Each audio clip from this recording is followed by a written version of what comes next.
Hello, and welcome to an experience of a lifetime.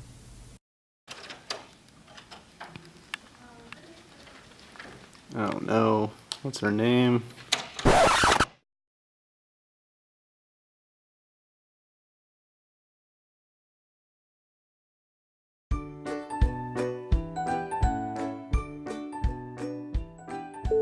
Hi there, and welcome to Cognitive Psychology. Today. My name is Peter Salvato. And I'm Hannah Fager. Today we're going to discuss forgetting. While you may think that forgetting is rather simple, there's actually several different theories behind how and why we forget. The first that we'll cover today is the trace decay theory of forgetting. Now, the idea behind this theory is when you encounter new information, a trace is created in your mind. While the trace is in your short-term memory, you have between 15 and 30 seconds to encode it. To encode simply means that you rehearse it so that you remember it for later, and oftentimes you do this without even being aware. Now, if this is not encoded, the trace will fade from your memory and you'll forget all about it. Peterson and Peterson demonstrated this theory. They gave college students 3 meaningless syllables, but between giving them the letters and asking them to recall the letters, they also had them count backwards by 3s or 4s from a specified number. This backwards counting occupied their short-term memory and thus prevented them from encoding. Then they were shown a red light, at which point the students were asked to recall those 3 letters from the beginning. However, they found that the more time that passed between presentation and recall, the less the students were able to remember. The trace decayed, and the students forgot. So what happens when you do have time to remember the information presented? How come it's hard to learn new material, and why can our old and new memories get mixed up? That's actually the next step of forgetting that we're going to cover. When your memories disrupt each other, it's called interference. And this can actually be broken down further into 2 categories, proactive and retroactive. So proactive is when your old memories make it more difficult to recall newer ones.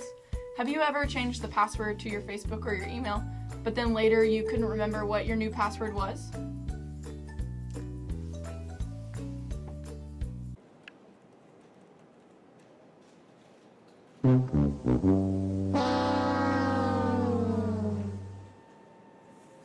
Retroactive interference is just the opposite of that. You may be able to easily recall Spanish vocabulary words for a final, but you may find that it's difficult to actually remember those same words in English, even though it's your first language. And this is made even worse when the new and old material is either very similar or very contradictory in nature. But there's a solution. You can actually reduce the effects of retroactive interference by sleeping. In a study conducted by Jenkins and Dallenbach, students that slept within a few hours after being presented a random string of letters actually were able to remember those letters better than students who stayed awake for a few hours after. So now that we know how important sleep is to encoding and recall, maybe we should take a quick nap.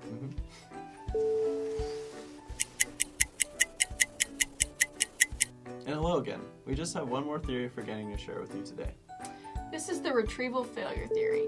Like Peter experienced in the clip at the beginning of today's episode, we've all found ourselves in situations where we know that we know something, and yet we can't quite bring it to mind. The information is indeed in your long-term storage. However, you are unable to access it. And this inability to properly recall the material will cause it to fade over time until you can't remember it at all. It's likely you can't remember because there are certain context clues missing. Bradley performed a study where they gave people a list of words to remember. But here's the catch. They were either on dry ground or 20 feet underwater. Later, they were tested to see how many words they could remember, and those that were tested in the same environment in which they learned remembered more. In fact, those who were tested in the opposite environment remembered on average 40% fewer words.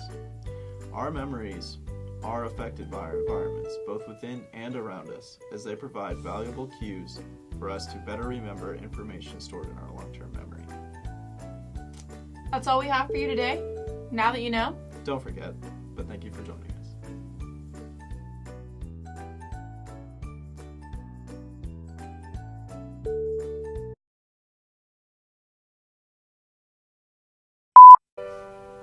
And hello again.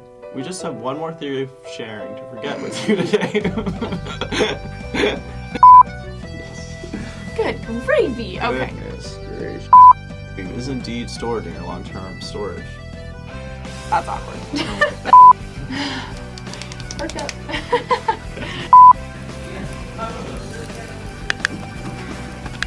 All right. All right, folks.